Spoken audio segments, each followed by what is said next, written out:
The presenting sponsor for the Intersections podcast is Lynn, Pinker, Hurst, and Schwegman. Built on a culture of winning, these trial lawyers have proven experience, elite preparation, and relentless focus in the areas of commercial, intellectual property, and employment litigation. Visit Lynn LLP to learn more. And thank you so much to the Lynn, Pinker, Hurst, and Schwegman Group for all you're doing to support the Intersections podcast. This episode is brought to you in partnership by Clay Cooley Automotive, family-owned, family-operated automotive company serving the local DFW Metroplex for over 22 years. Clay, thank you for all you're doing to make Intersections possible.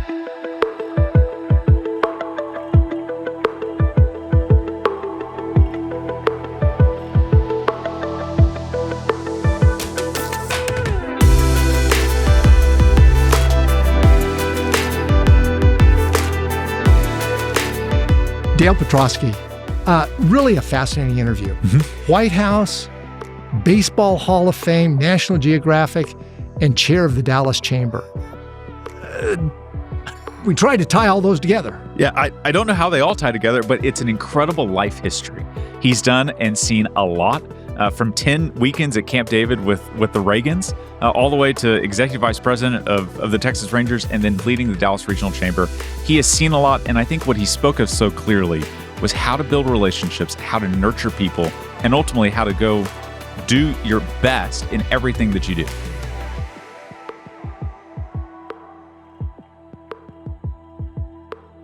Welcome to Intersections, where we take a multi-generational look at the critical issues facing America. Tom, introduce our guest. Dale Petroskey. Dale is a good friend, but more important than that, has a career that has spanned a lot of different areas. From government, involved in the White House, and we'll talk about that. He's been an executive at National Geographic. Key player in baseball. He headed up the Baseball Hall of Fame, as well as working here locally with the Texas Rangers. But then probably more important, and what we'll get into, is for 12 years led the Dallas Regional Chamber at arguably the high point of the Dallas Regional Chamber and the high point for this area. Now, we hope the next 20 years are going to be that, but he was. Dale, it's good to have you with us. Well, thanks for having me. I'm honored to be here, guys. Thanks. Dale, I went through that real quick. And again, National Geographic, Texas Rangers, we're all over the board.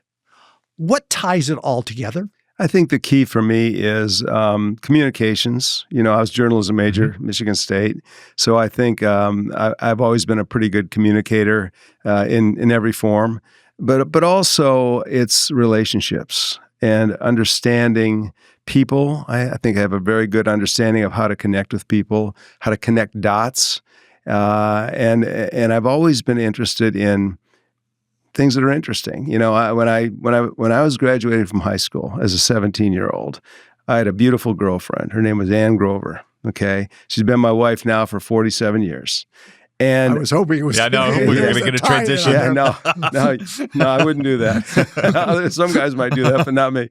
But I thought and people would say, "What do you want to do?" I said, "Yeah, there's two things I care about. I want to marry Ann Grover. And I want to take care of her. I want to have a great family. And number two, I want to lead an interesting life." And so I've had a lot of times in my life where people have come to me and offered me things.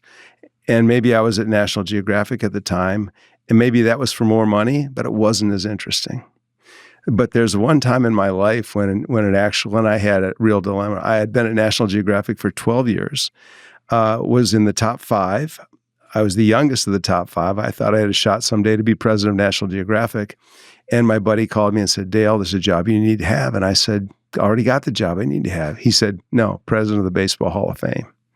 So I was going down a path with a very interesting job, and I decided to get off that exit to go to a more interesting job at that moment in my life. So interesting jobs have always been of interest to me. And I think because of that, I've been very engaged in everything I've done, cared about it, learned about it, and knew how to connect dots, knew how to communicate. Lord opens a lot of doors for us, but I'm not going to let you off the hook on one. You kind of identify 3 things. The middle one, I want you to be more specific on, because I think people always say relationships are important, and I build relationships. Yeah.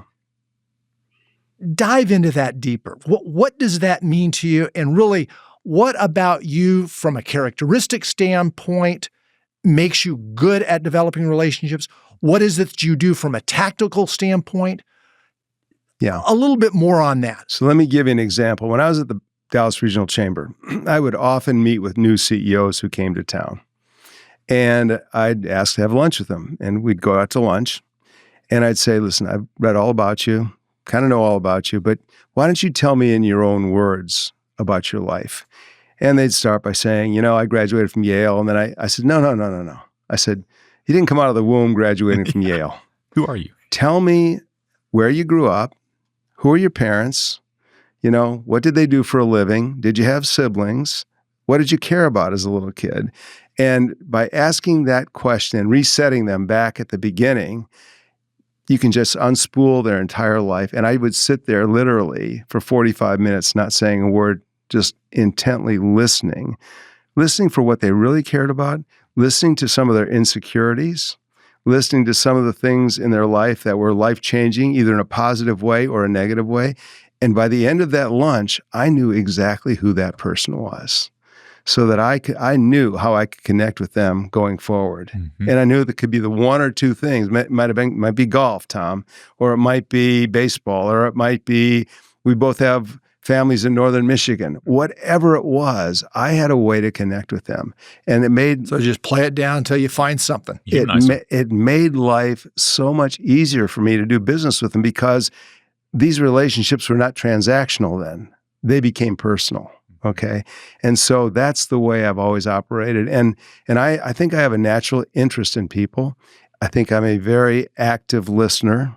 I take a lot of notes, as you'll see, my note cards. And when I sit down for lunch with that CEO, I would say, do you mind if I take a couple notes? And I would take notes. Mm-hmm. And then the minute I left lunch, I'd go to my phone and I'd put in everything that I took notes on, so that I knew who that person was. That's great. Okay. Okay, now watch this. Okay, so Dale, what early on in your life made a difference? What set you up to be Dale Petroskey? Well, I think part of it was the accident of birth. I was one of 9 children. I was the second oldest. I was the oldest son of 9 children. I was the oldest son of an oldest son. And I was the oldest grandson of 30. So maybe that had a little something to do with expectations. Although, to be honest with you, I never felt them. But expectations in terms of being the patriarch of the family? Well, not the patriarch, but the oldest that wanted to set the example, all that kind of stuff. I never felt that externally. Like, my folks never put that on me. But I kind of felt like, okay, I'm the leader, I'm the oldest, I've got to do well. And I think that was sort of part of it. It's a little bit like Admiral McRaven. I asked him over lunch one day, I said, when did you become a leader? Why did you become a leader? He said, you know what? He said, I was average student, but I was a good athlete and I was tall. So they always made me the captain. Sure. So by being the captain, I became the leader. It's a little bit of the same thing for me, I think.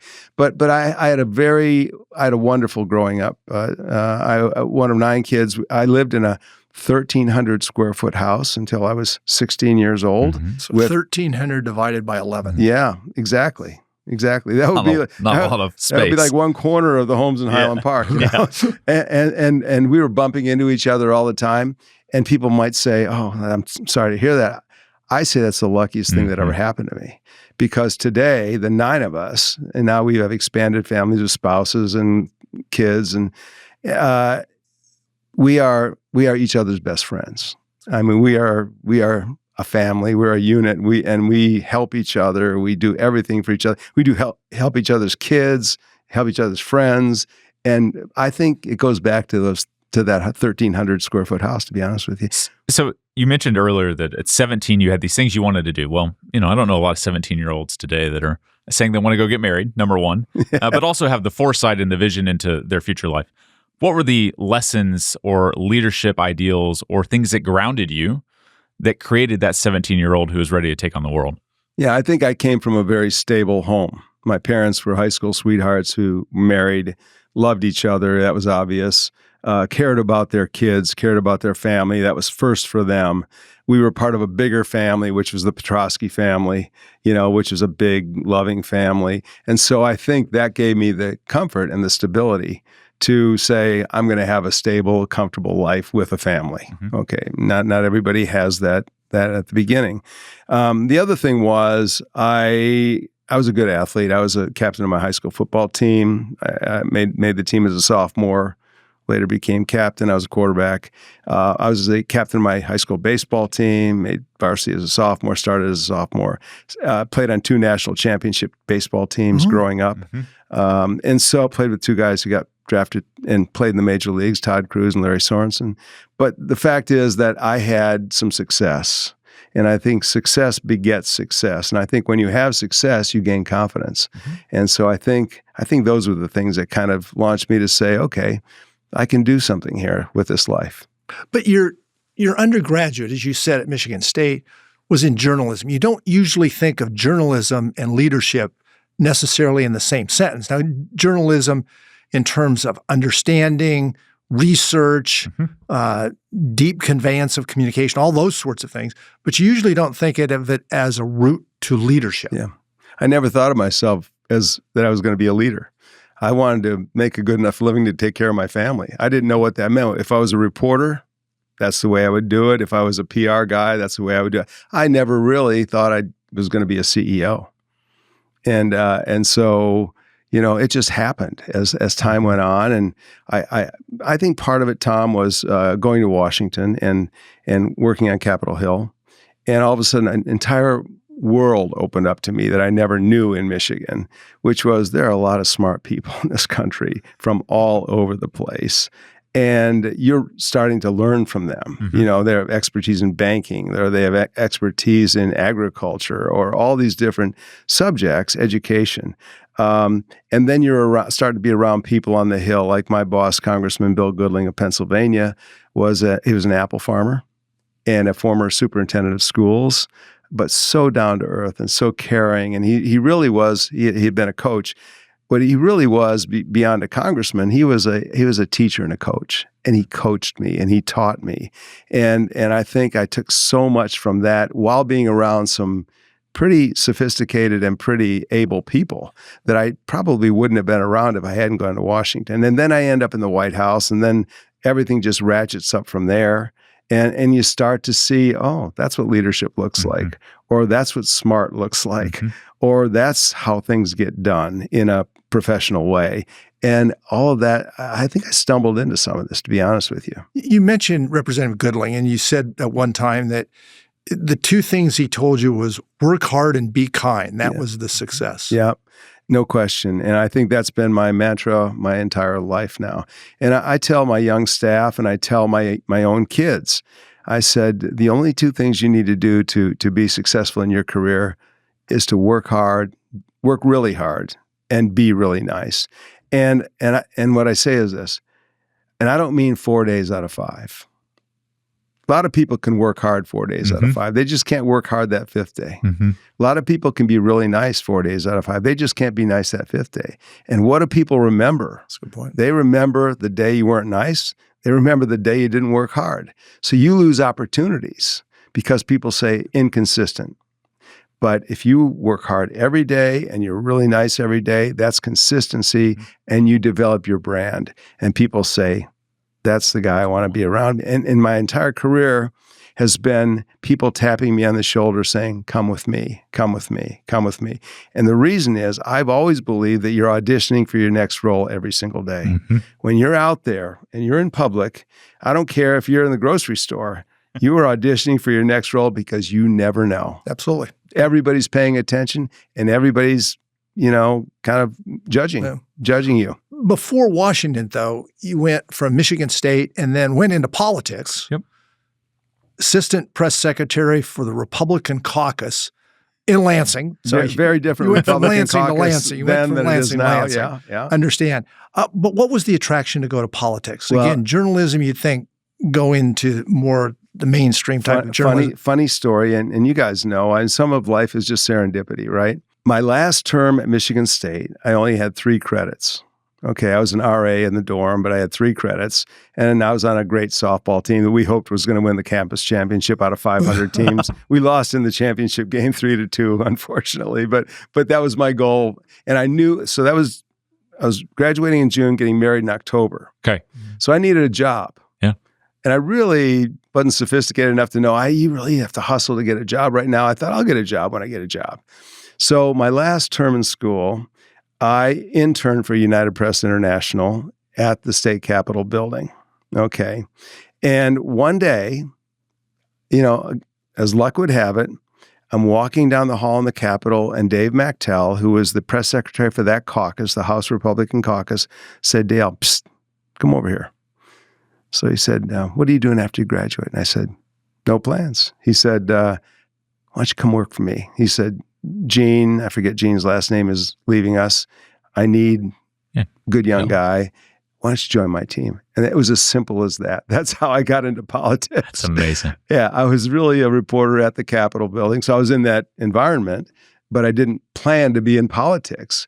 I guess I was a little bit more right of center than left of center. And so it made sense that I would go to that caucus. And by the way, in those days, most Michigan Republicans were centrists, a little bit right of center. So it fit me.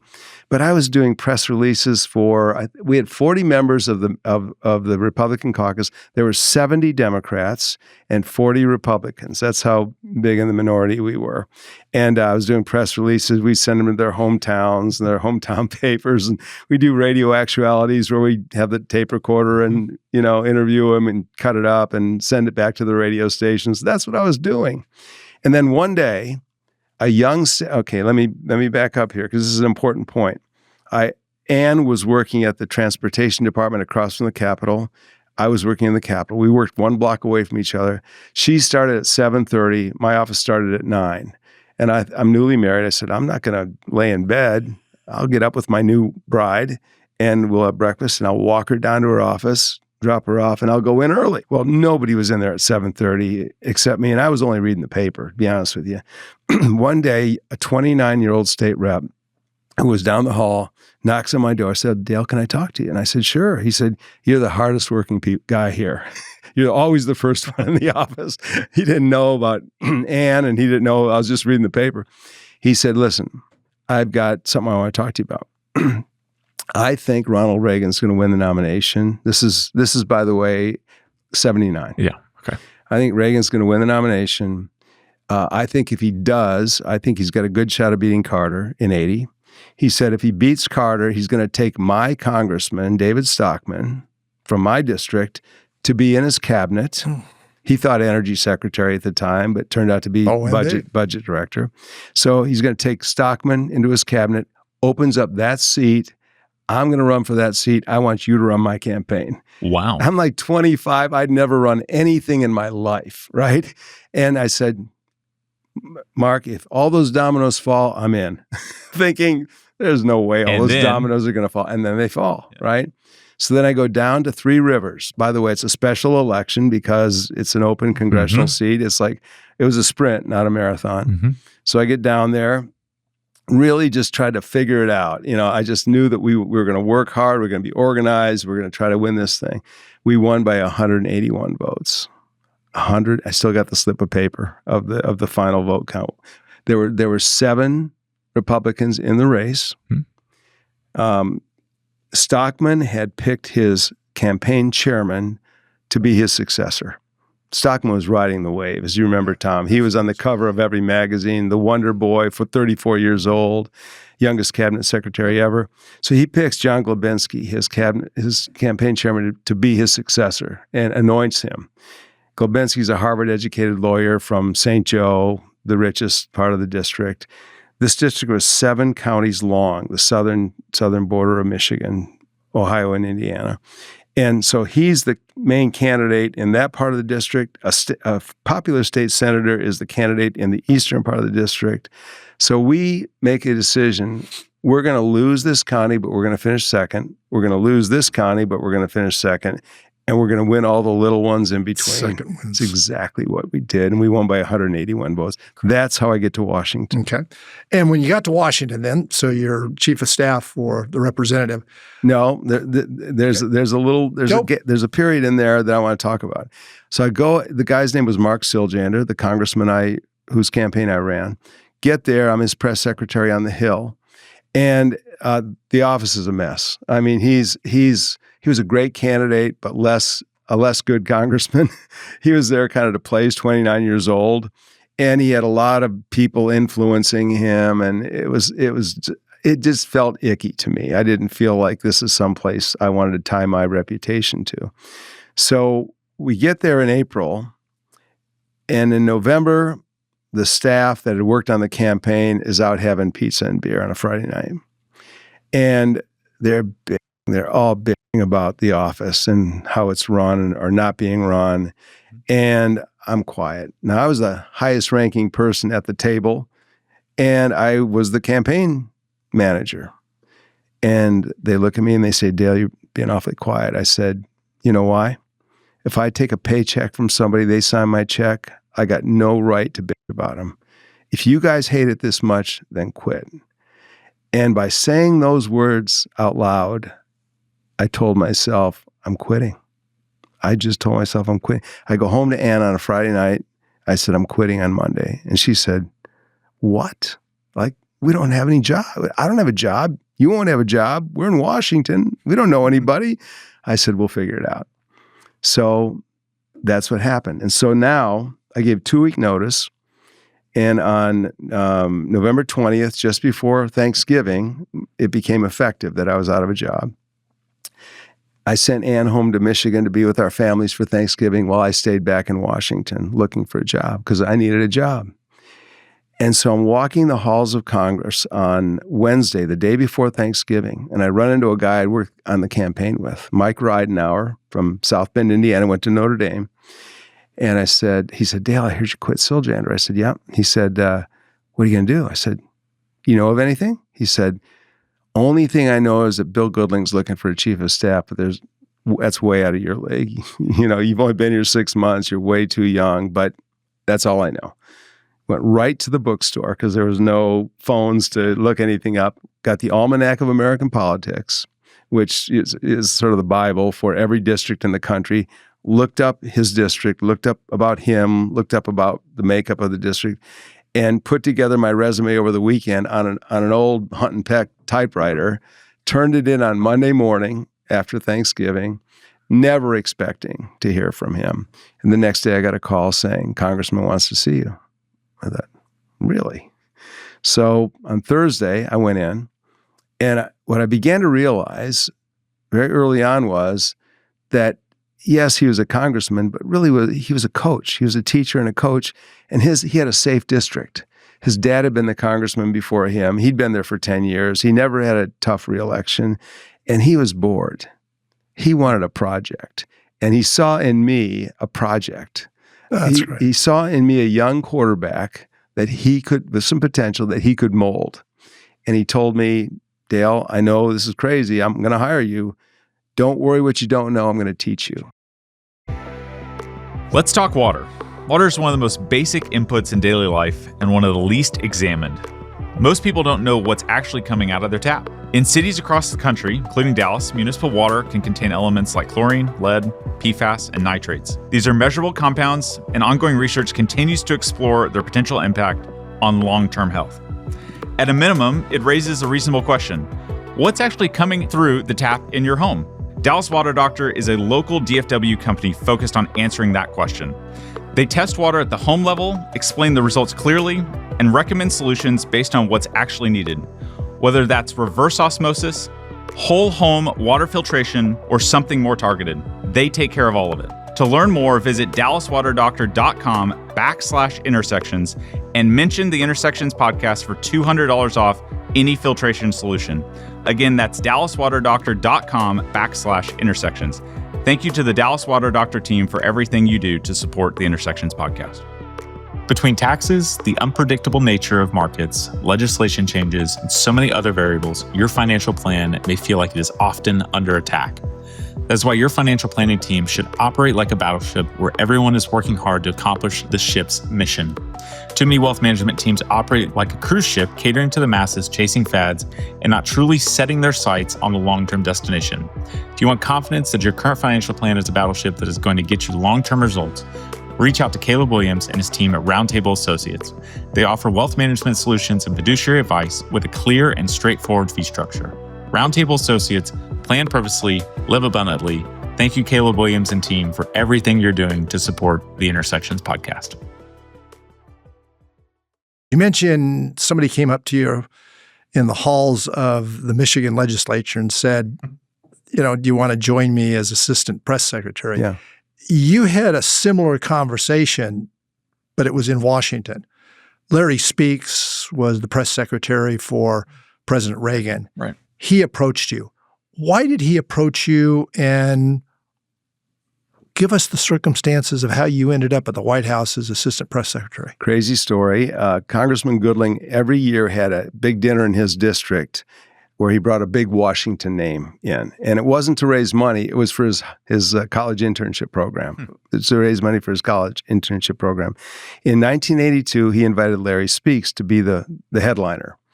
And so the dinner is coming up, by the way, York, Pennsylvania is 100 miles north of Washington. It's drivable. Congressman says to me in the morning, Dale, I can't make it back down to Washington to fly up with you and Larry. So just, fly with him and then make sure he's taken care of at the dinner and then fly home with him. Well, this is all brand new to me, this White House stuff. So we go out to Andrews Air Force Base, and apparently the White House has a fleet of little jets, four-seat jets that they can use to go around the country. So I hop in with Larry, and literally we're a few feet from each other. And we're flying up to York, and I'm asking him all about his life. I watch you on TV, but how do you prepare for that? How does that happen? What's this reporter like? And I was interested. And he was interested. He was asking me a little bit about what's going on the Hill. Then we talked baseball. And it was like nothing else mattered. He loved baseball. I love baseball.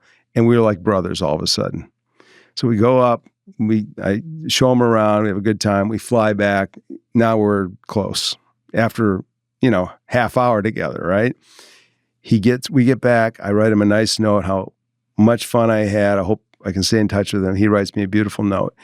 And then 2 years later, I'm sitting in my office on Capitol Hill, just doing my job on a Tuesday in March, and the phone rings. And my assistant says, Dale, I got Larry Speakes on the line. And he gets on, he says, Dale, I know you're busy.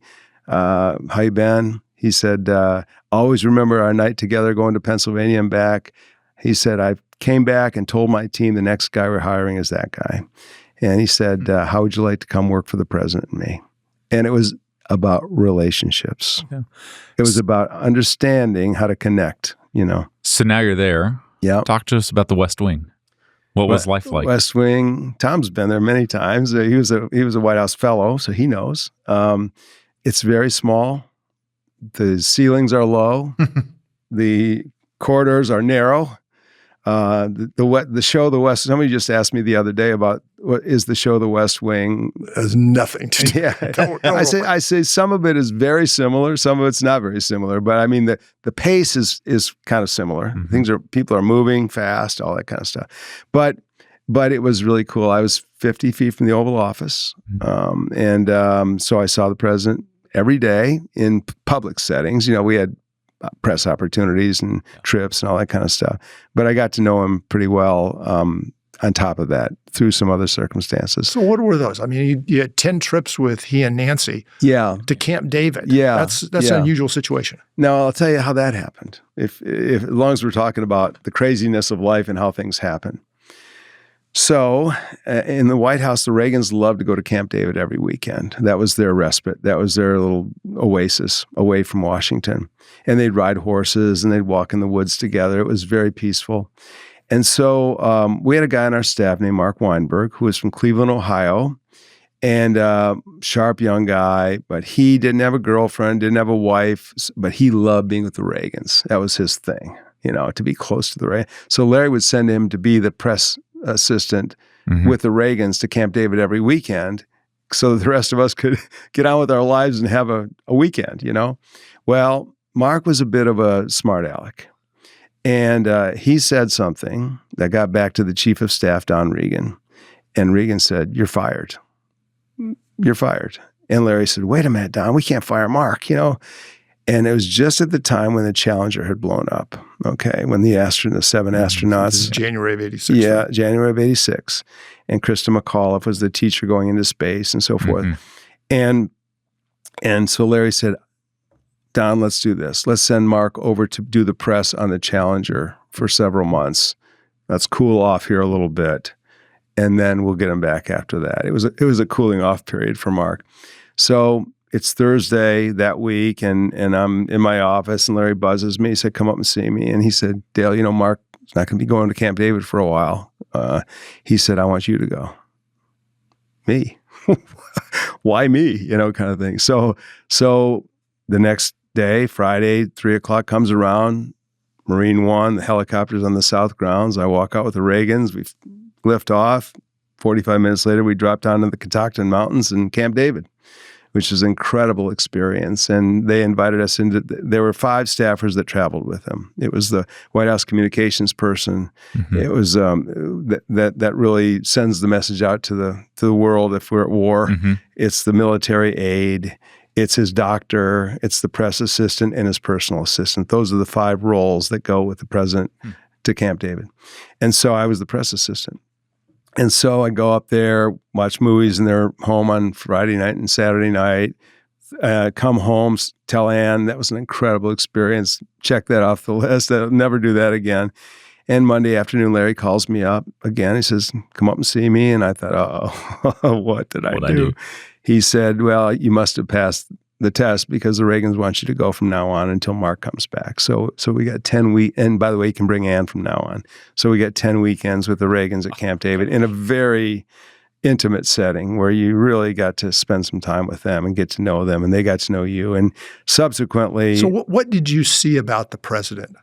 That other people more distance from him on the staff or just the couple in Des Moines would not have known about him or would not have appreciated about him?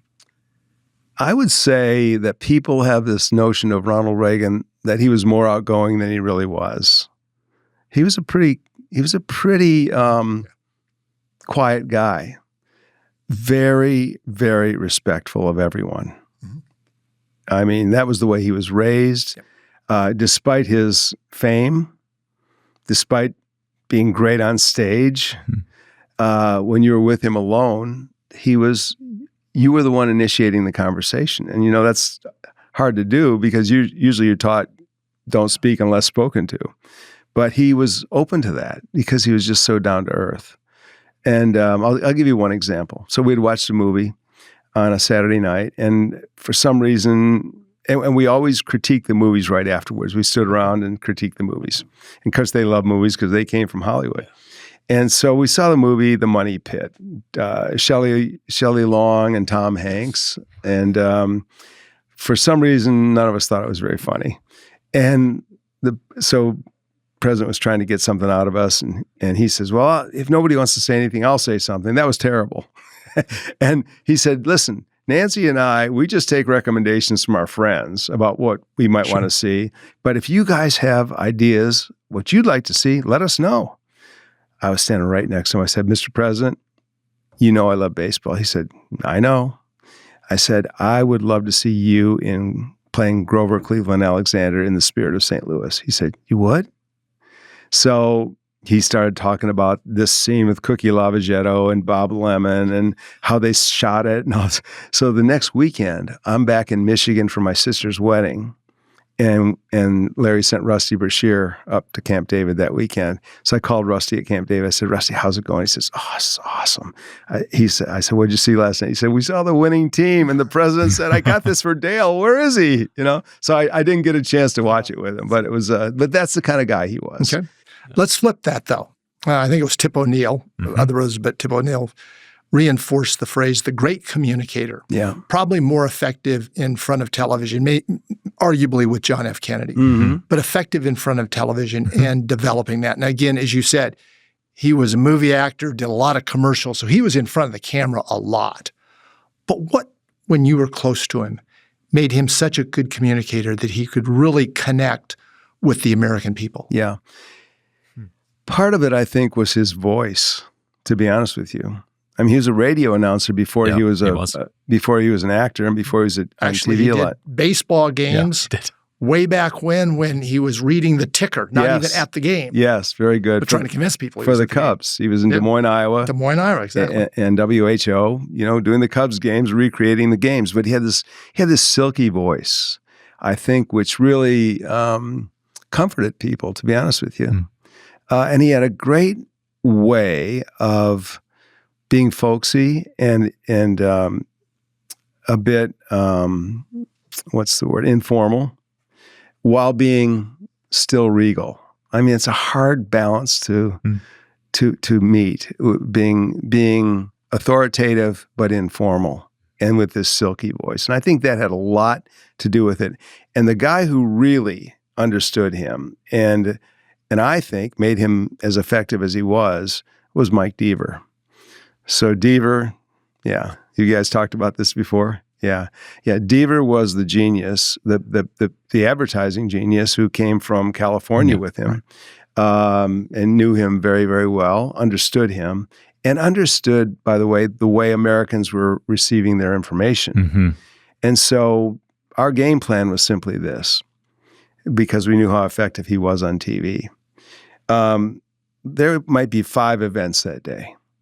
Well, we allowed the press to cover one. Okay.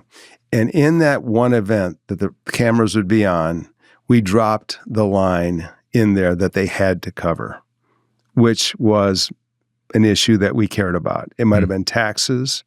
It might have been a foreign policy thing. It might have been, Issue of the day. Whatever the issue of the day was. And Deaver understood that there were 4 networks, ABC, NBC, CBS, and the brand new CNN. He understood that there were really only a couple newspapers that mattered: Washington Post, New York Times, Wall Street Journal, the brand new USA Today, but the wires mattered a lot.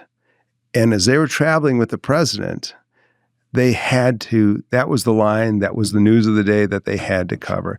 So all Americans at that time, probably 300 million Americans, were all receiving the same message every single day. The message that the president wanted to get out there.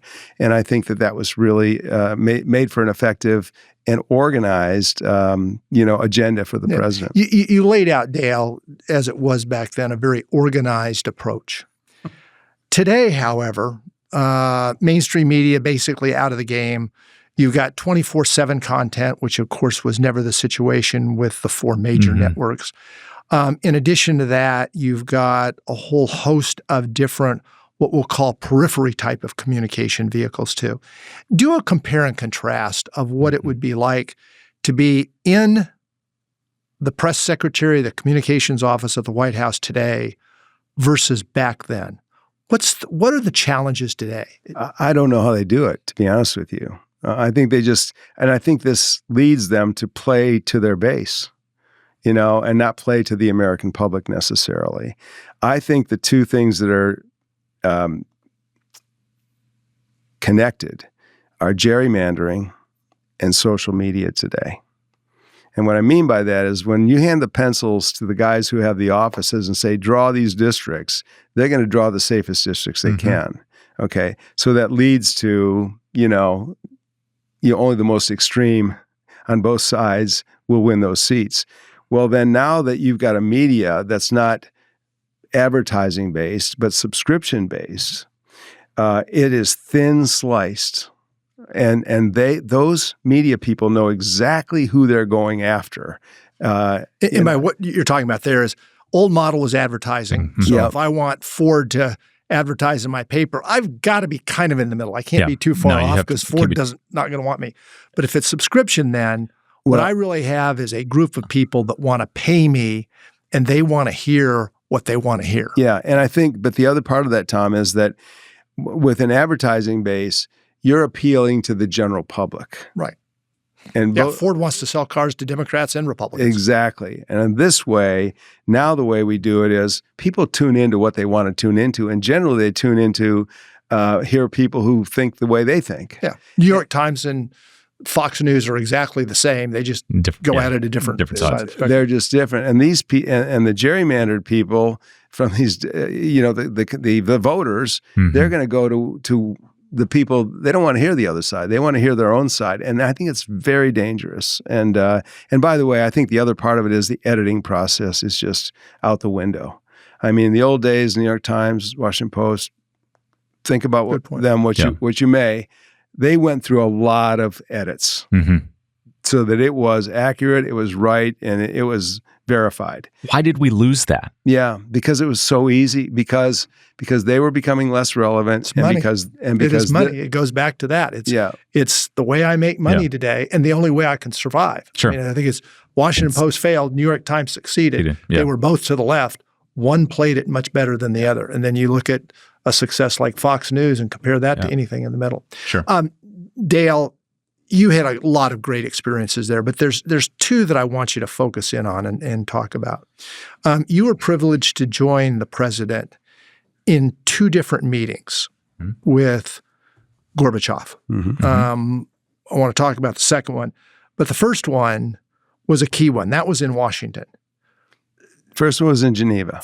Geneva, but I'm talking about when he came to Washington too. Talk about those meetings with Gorbachev and how those played off. And Reagan really came out the big winner in every single meeting he had with Gorbachev. Yeah. You know, first of all, I was shocked that we were going to meet with Gorbachev because the language had always been, you know, the evil empire. But there was a method to that. And that was the president wanted to be in a position of strength before he met with Gorbachev. So if you think about it, he wins 49 states in 1984. Now, the first meeting with Gorbachev is in the fall of 85. Yep. So he's politically strong. The economy is going gangbusters. You know, we're stronger than we've ever been. So when he goes to the table, he's going to the table from a position of strength. Gorbachev is the new leader in the Soviet Union. In Reagan's first term, 3 guys died. Brezhnev, Andropov, and Chernyenko all died. Old men. And now comes a 52-year-old, Gorbachev, who was talking about glasnost and perestroika. Which is probably the only reason he had the opportunity, because 3 old people died. Exactly. They couldn't afford a fourth. Exactly right, Tom. And so, and we got word back from our embassy and our, you know, the folks who follow this stuff. This is a guy we can do business with. So Reagan thought, perfect timing. I'm at my highest strength, and we got a new guy who wants to talk. And so that's how it happened. Still, I was shocked when the word came out that we were going to go do this. And then so much of history, as you know, is serendipitous. It comes down to the flip of a coin. Who's going to host the first meeting? Is it going to be Gorbachev or is it going to be Reagan? Reagan wins the flip. So he's the guy who comes down the steps to greet Gorbachev. Otherwise, it would have been Gorbachev inside waiting for Reagan to come. So Reagan, tall, handsome Ronald Reagan, comes down the steps, and around the corner comes this Soviet limousine, and out comes Gorbachev in a hat, fedora. He was all bundled up in a coat. We got to go back to that. So it's a cold, freezing day. Yes. And when the president walked down, he did not have an overcoat. Yeah. He intentionally only wore his suit. And so when he got out, go ahead, Dale, but that was the contrast. Yeah. That was the picture of the entire meeting. Thank you for setting that context. I mean, let me tell you one more story around it. Jim Kuhn was his personal assistant, and Kuhn was in the meetings with Gorbachev because he's always with the president. And then the president put his overcoat on to get ready to walk out. And Jim turned to him and said, "Mr. President, you're not going to wear that coat, are you?" He said, "Yeah, it's cold out there." He said, "I wouldn't do it, Mr. President." And Jim was an old press advanced guy. He understood pictures. Yeah. He got it. And President says, they had a little bit of a back and forth. And Jim said, "I wouldn't do it, Mr. President." Finally, the president takes it off, throws it down and says, "Okay." So it became the picture. And there he was, beautiful Ronald Reagan, not worried about the cold. And Gorbachev's all bundled up. Well, and 70 plus and 52. Yeah. So. And Reagan's like 6'2", and Gorbachev's like 5'9". And Reagan just gently, guides him up the steps, but the contrast couldn't. Reagan won that. Guides him up like it's his grandfather. Yeah. Okay, Reagan jump the to PR war. Reykjavik then. Yeah, go to really the fall. Arguably, this was the most consequential meeting. In some ways, take World War II out, but of the century. Because most people would say that is the meeting in Reykjavik that the Cold War came to an end. It came with the fall of the wall and stuff a couple of years later, but that was where the foundation fell. Yeah.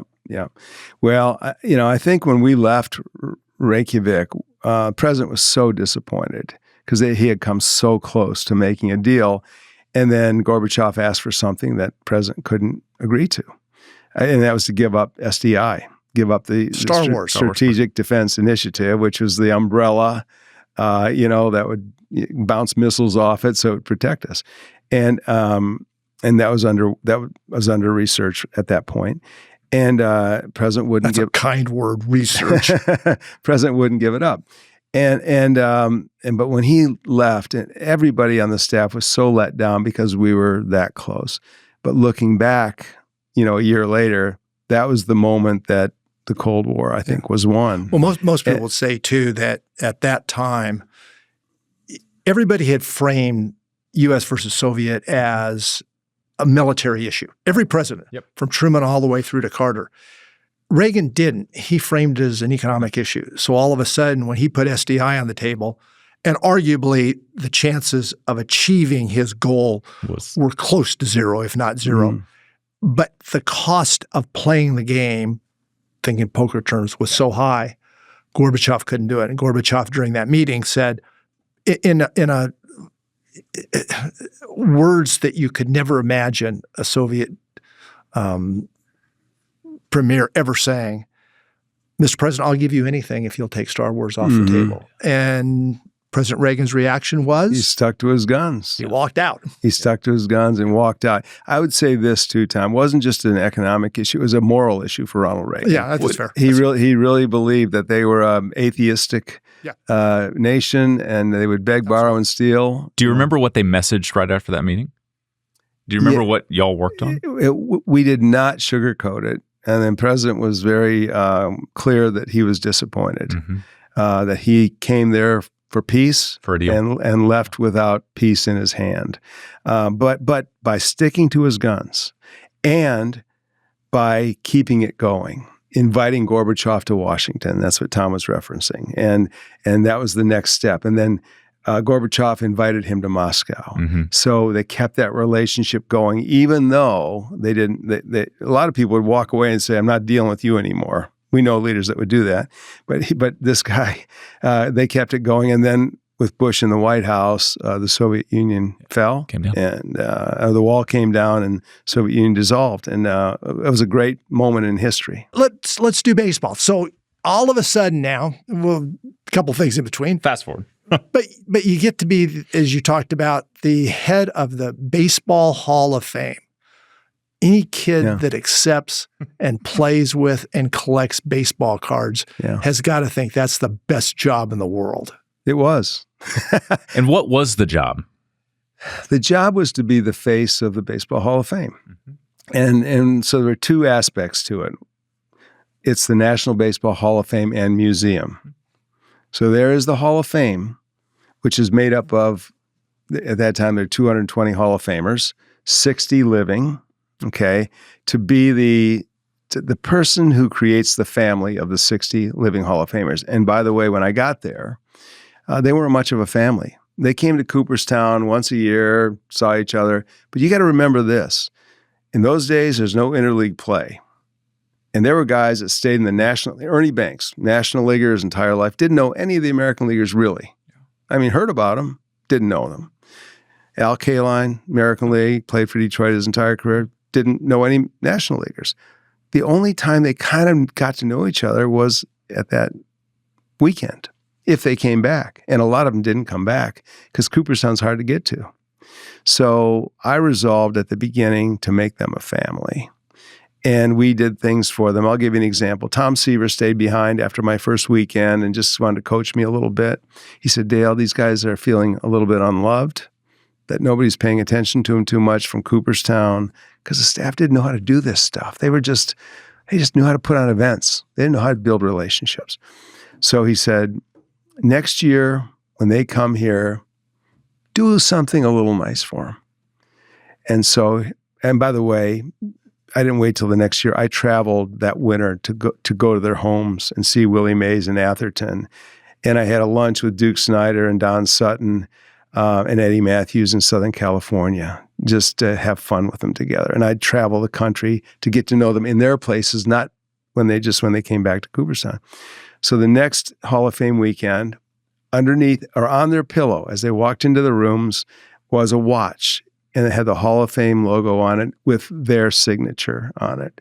And you can't believe when they came down and saw me, they're like, Dale, that's like amazing. And we had a watch for their wives as well. Same thing, but a woman's watch.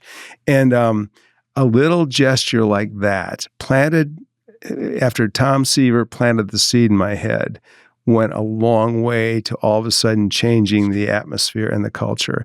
And I'll never forget Earl Weaver came down. I loved Earl. He came down, he says, puts the arm around, Dale, what time is it? He's looking at it like this.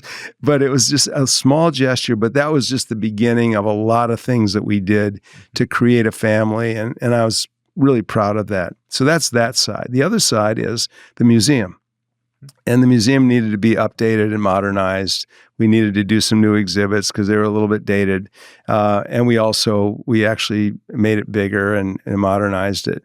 And then we decided a lot of Americans can never get to Cooperstown. So we're going to take an exhibit on the road. And so and this is an interesting story I want to share with you. So I needed to find a sponsor. And one of my board members is the former co-CEO of Ernst & Young. So I called him up. His name is Bill Gladstone. I said, Bill, any chance that Ernst & Young would be interested in this exhibit? He said, let's try. So he calls Jim Turley, who was his successor. Jim Turley was 45 years old at the time, St. Louis Cardinals fan, kid from St. Louis. So I go with Bill to the World Trade Center in late August of 2001 in one of those towers. And I meet with Jim Turley. And Jim loves baseball. He says, this is really interesting. He said, I'll get back to you next week. And then, of course, we all kind of knew what happened. Next week was 9/11. And so I called Bill probably September 20th, something like that. I said, Bill, I know that Jim is up to his eyeballs. I don't even want to call him and ask him, but I've got to move forward. I got to find a sponsor. He said, let's just call him. So I called him, and Jim Turley, 45 years old, said, Dale, I can't think of a better time to sponsor an exhibit called Baseball as America than now. And they gave us the $5 million, the more than anybody ever spent on an exhibit, a traveling exhibit in history. And that was Ernst & Young showing courage, showing leadership at that moment. And by the way, that exhibit was off the charts. It went to only the best museums in America, the Field Museum and Natural History in Washington and American or Nature and Science and so forth in New York. And twice as many people saw Cooperstown that way than went to Cooperstown during that period. And I was really proud of that. So you touched on a couple of things. Would those be the accomplishments you look back on for those years at the Hall of Fame and take the most pride, the most satisfaction out of? What I'm most proud of at the Baseball Hall of Fame is that we really professionalized the operation. We became something that nobody saw us as. We were a local entity before that, but I was being invited to speak at the National Press Club in Washington. I was speaking all over the country. I was visiting my Hall of Famers all over the country. We had traveling exhibit. We just raised the level. We raised the visibility of the hall beyond what it had ever been before. So I'm proud of that. I'm really proud, too, of the Negro Leagues. Yeah. And the Negro League study we did. There were 17 Negro Leaguers when I got there. Walk us through that. That was a pretty significant achievement in a lot of different ways. Yeah. When I got there were 17 Negro Leaguers in the Hall of Fame. Cool Papa Bell and Satchel Paige, the big name guys. Mm-hmm. And I thought when I got to Cooperstown, I knew a lot of baseball. And I did. But man, did I learn so much more. I mean, I learned about women in baseball, league of their own. Never knew. I grew up in the Midwest, never even knew that existed, okay? And it was a big deal. Never knew much about the Negro Leagues. Never knew much about that 95% of major leaguers went to serve in World War II, you know. So all of that. And now I'm really learning the history of the game. And as I did that, I realized the ones that are most overlooked are the Negro Leaguers, because this was real baseball. This was not minor league baseball. I mean, these guys, look, after Jackie broke the color barrier, you can just look at who came into Major League Baseball. Hank Aaron, Ernie Banks, Willie Mays, you know, Roberto Clemente, who could not play in the major leagues before Jackie broke it. So the best players in baseball would have been in the Negro Leagues. And I thought, there's something missing here. So we devised a study, all these experts. It's amazing how many experts there are in the Negro Leagues. And I learned there are so many different Negro Leagues. There was Puerto Rican experts. There were Cuban experts. Orlando Cepeda's father was a great player. Perucho Cepeda could never play in the major leagues because he was too dark-skinned, you know, kind of thing. And but there were writers for the Negro, they called them Negroes, and there's newspapers in New York and Philadelphia that covered Negro Leagues games. So we patched all this stuff together, came up with a statistical set that was 95% complete, and before it had been about 45% complete. And that was always the argument. You can never get the numbers. I said, we'll get the numbers. We'll figure this out. And then we had 95 nominees at the beginning. We narrowed that down to like 50 and then down to 18. And in 2006 on Induction Sunday, 18 more Negro Leaguers were inducted into the Hall of Fame. So we doubled the number in my time there, and I was really proud of that. As you look back on that, Dale, clearly you assume that if those 18 had been able to play, they would have been in it. They would have been stars. But how many of the 50 do you think would have been in the Hall of Fame if they had had the opportunity? Oh, good. That's a great question. You know, I just don't know. But clearly the Negro Leagues was a very, very high level of baseball, you know, and guys that could have played in the major leagues. A lot of successes, but you had a big controversy. Probably goes back to your White House days, to be frank with you. Presentation on was it 15th anniversary of Bull Durham? It was. Bull Durham, Baseball Hall of Fame is going to do a special event in that. Then you end up sending a letter to the two stars of the movie. Yeah. Walk us through that. Walk us through your experiences and walk us through what you got out of it. Yeah. Most painful moment of my career, I would say. And I made the mistake simply from inexperience. I mean, it's amazing how you become a better leader after having gone through experiences, right? So, like every CEO, I was busy. I had stuff going all the time, and I was trying to get this done, get that done. I had my checklist of things to get done. And a couple people on my board mentioned just randomly, we're not going to let those guys come up here, are they? They like hate President Bush, you know. Well, at this time, we had gone into Iraq. We had gone into Iraq, so we were at war. It was early on in the war, and they were out protesting against the decision to go into Iraq. And my younger self back then, you know, listening to board members, I thought, okay, well, there's one more thing on my list. I'll get this letter going, and to be perfectly honest, in hindsight, I was part of the Bush echo chamber. You know, President Bush, big baseball guy. We were coming to going to the White House a lot for his T-ball games. I'd bring Ozzie Smith and Dennis Eckersley with me one week, and I'd bring, Joe Morgan and Johnny Bench the next week, and we were tight, right? And I thought, this is easy. We'll defend the president. And I didn't realize that I was representing a public entity. That was where Democrats and Republicans are fans of baseball and fans of the Baseball Hall of Fame, and they don't appreciate taking sides in things like this.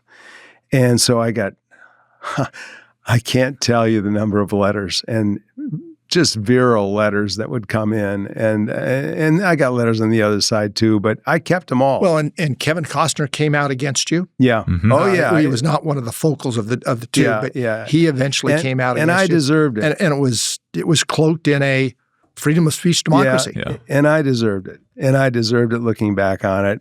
I didn't enjoy it. I'll tell you a funny story. So our house was right across the street from the Hall of Fame. And so and Ann is in the middle of this too, because she's only known me she's never known me to be a controversial figure. Right, divisive.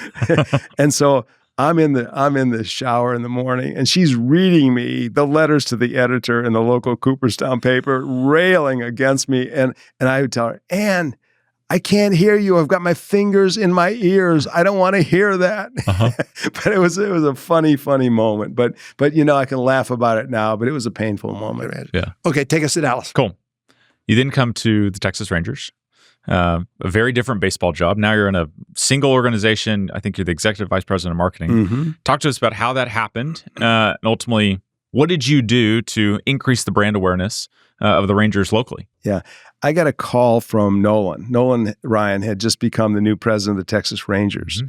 And he calls me up and he said, Dale, that town getting a little small for you and Ann now that the kids have graduated.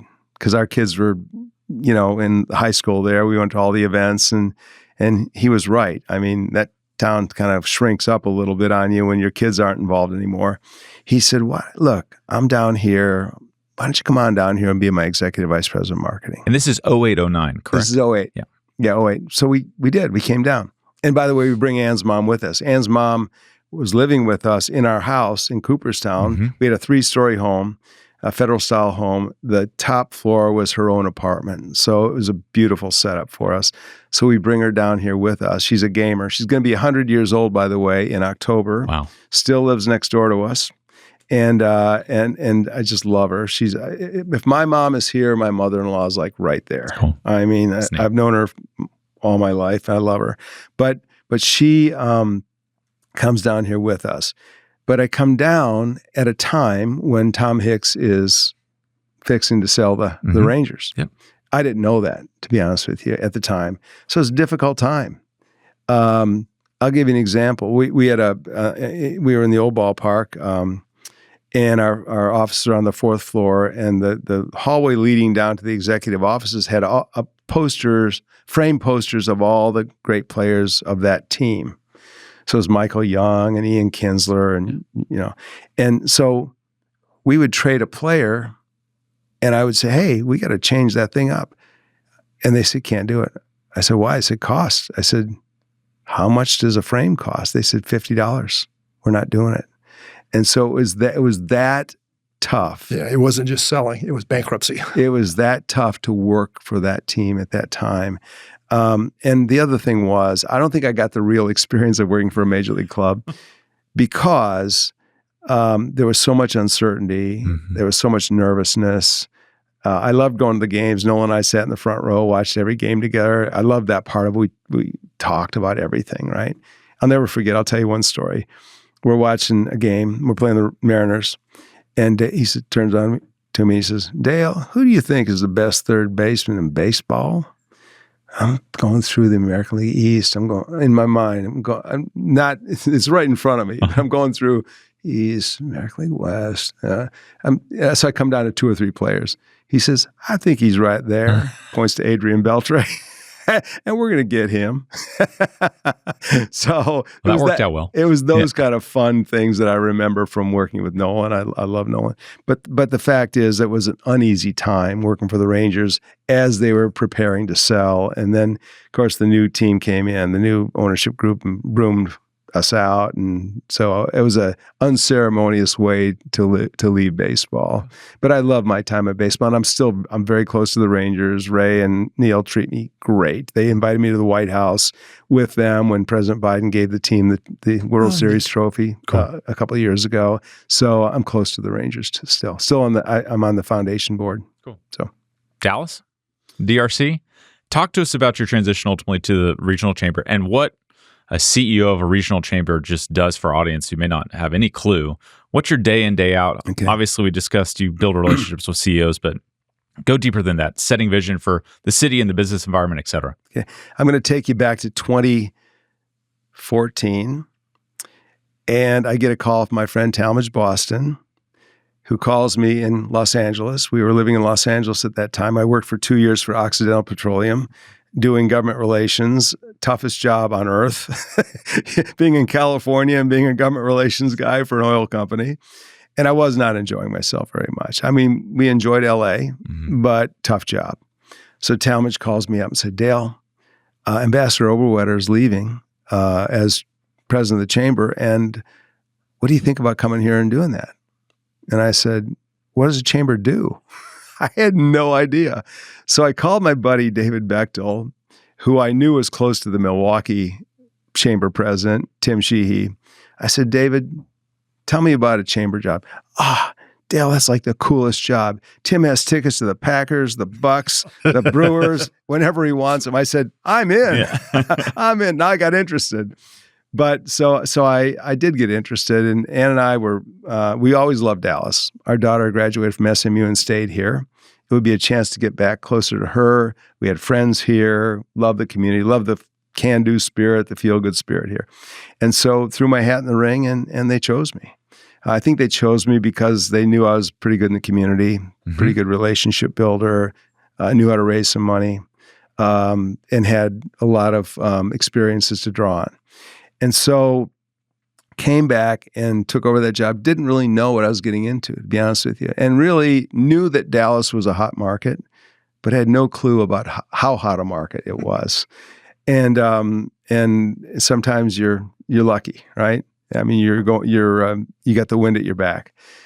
So I get there, and again, I think we needed to really professionalize the staff. That was the first thing I took on, because we needed some work in that way to be seen as a professional operation.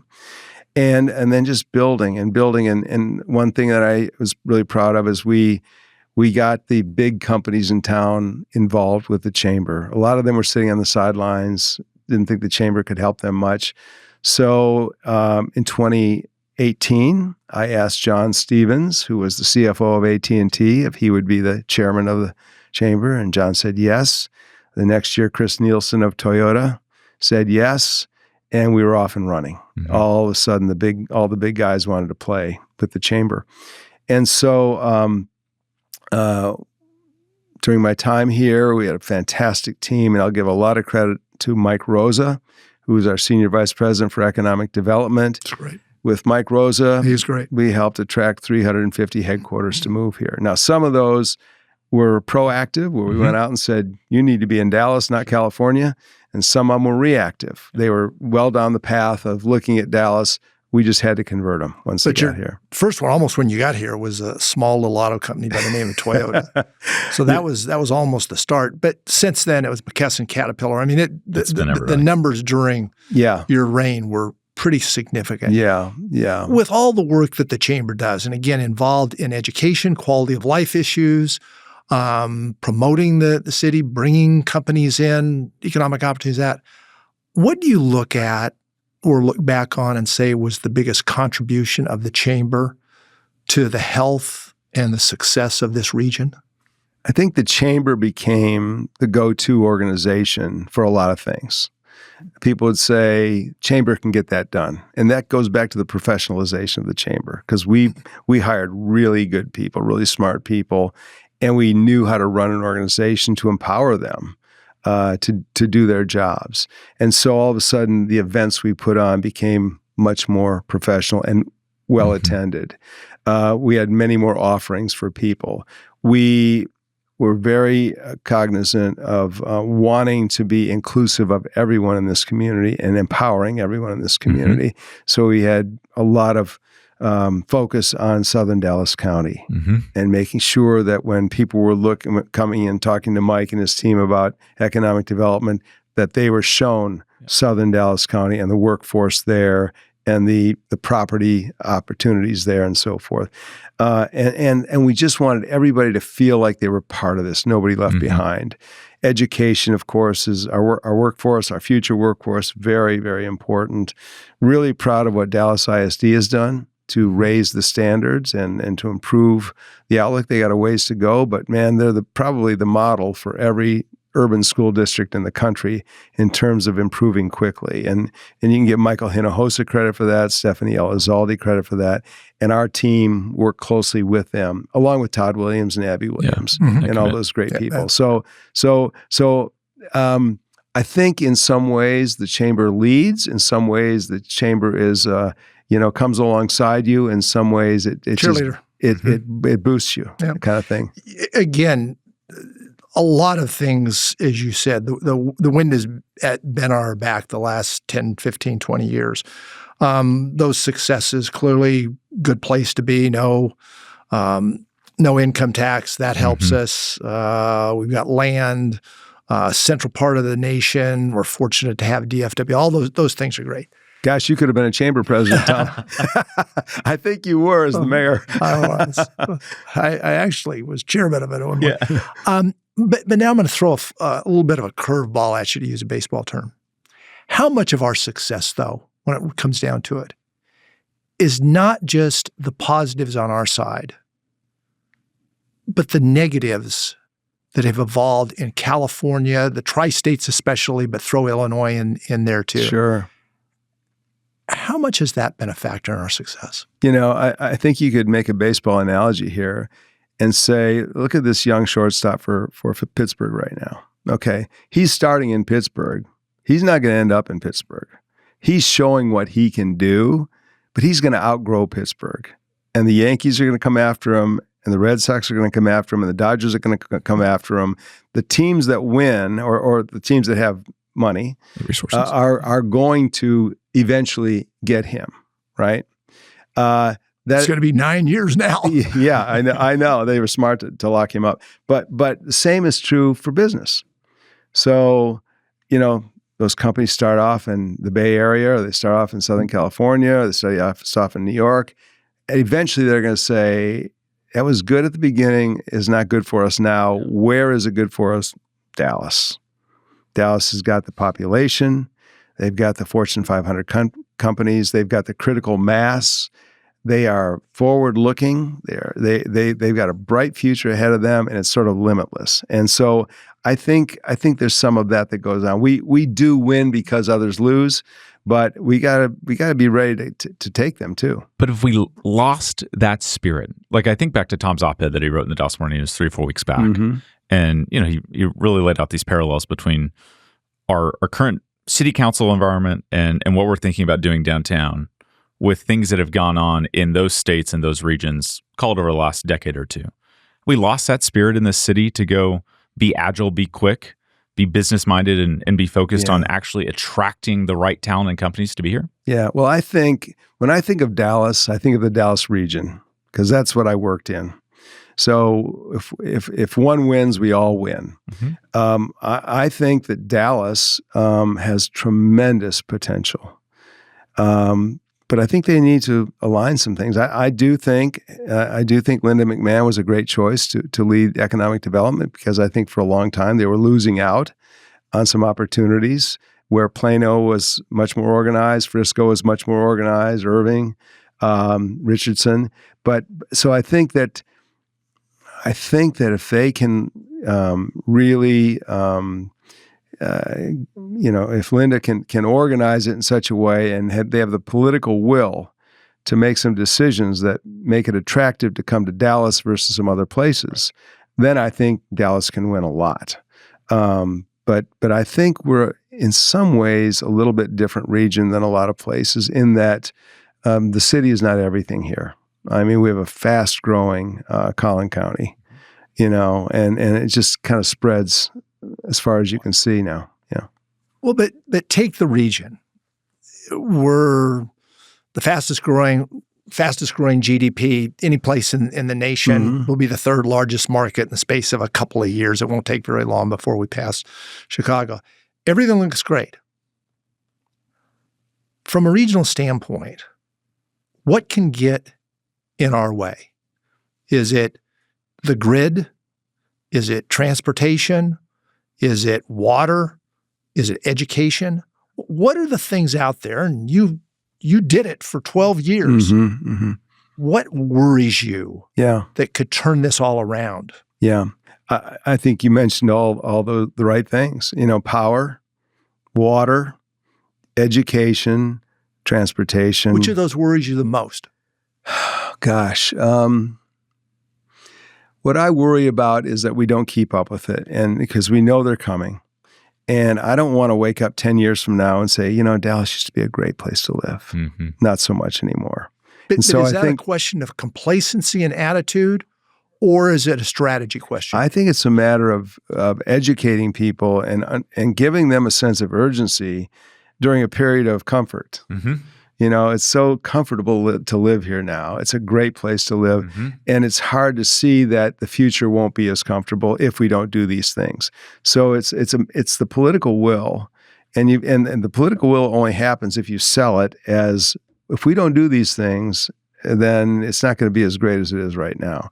So I think that is, there's always the complacency issue with everybody. And so, we got to let people know if there's no water, there's no Dallas, or there's no region. If we don't have power, there's no region.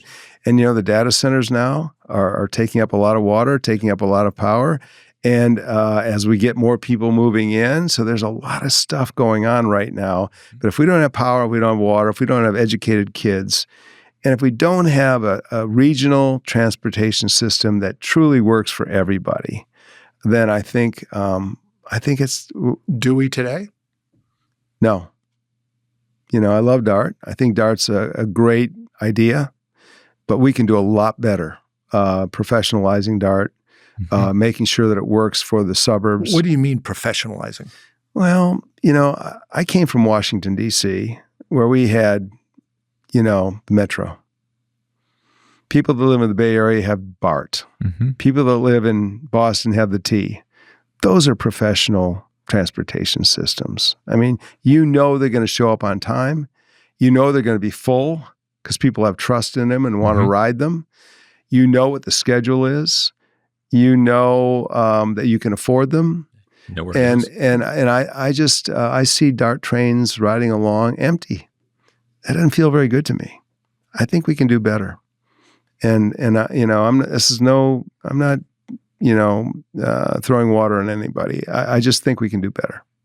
Fascinating. Well, Dale, we've raced through 50 years plus. As you look back on your career, and again, very interesting because of so many different type of experiences, what do you look back on and want your kids and your grandkids to know about that speaks of you, who you are, and what you're about? Yeah. I don't think about that very often. But one thing I do think about occasionally, I look back to the Reagan years. And a lot of the people that I worked with then were the same age as me. And for them, that was the high point of their careers. It went downhill from there. Mm-hmm. They just kept trying to hang on. They tried to get into the Bush White House, then they get in the second Bush White House, then they get in the Trump White House. They're just trying to hang on. And I didn't do that. There's a lot of that. I knew that Washington was not my ultimate destination. It was a stopping point for me. And I think what I'm proudest of is that I kept growing. I kept learning. I kept putting myself in uncomfortable situations that were unfamiliar to me, but learned them so that I could add to my body of knowledge. And as a result of that, I've lived an interesting life. And hopefully I've had a good impact on a lot of people along the way. And really, if I could leave this world saying I did that and I was raised a great family and great kids who are great parents to their kids, which is what they are, then I'll feel pretty satisfied. That's great. Fantastic. Terrific. Cool. Dale, Okay. thanks for being with us. We've sure enjoyed it. Thank you, Tom. What a great time with you guys. Thanks, Kyle.